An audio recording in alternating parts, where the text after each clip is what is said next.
លើវគ្គប្រឡងគណិតហើយនឹងរូបវិទ្យាបានបញ្ចប់មួយព្រឹកនៅពេលល្ងាចម៉ោងគណិតខ្មែរហើយនឹងរូប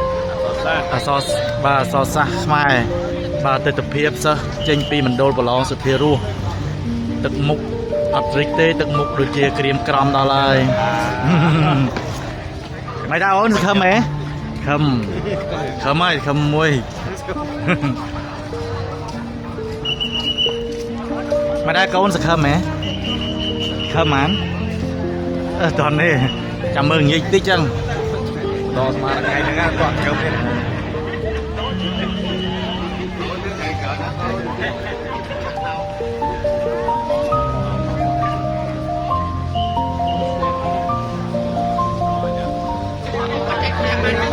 សួរអារម្មណ៍តិច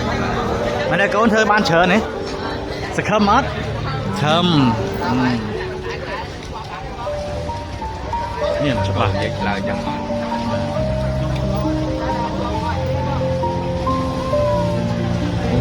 មួយជាប់ហើយកូនជាប់ហើយសុំហៅកូនត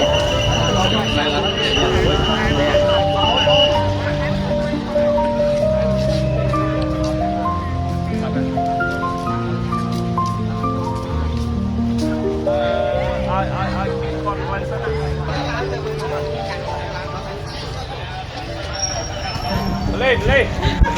លេចរាចរម្នាក់ទៅបញ្ជានៅក្នុងបញ្ជានៅកែងផ្លូវឲ្យគ្រាយើងទៅបញ្ជាកែងផ្លូវស្ទះ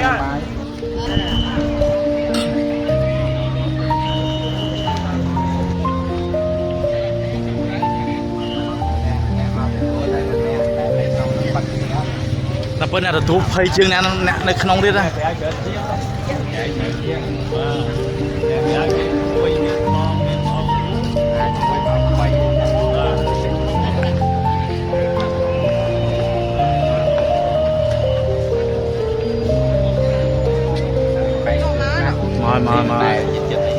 ម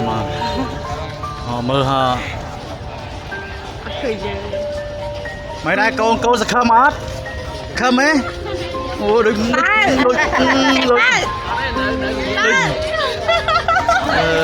ើយដូចងូក្បាលដូចរៀងតិចដល់ហើយ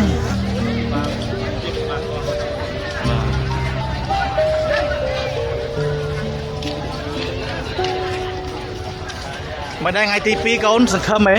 ធ្វើអញ្ច្រើនអត់ដូចខ្សោយមែនកូនខ្សោយមែនមើលលះមើលនៅងាយទៀត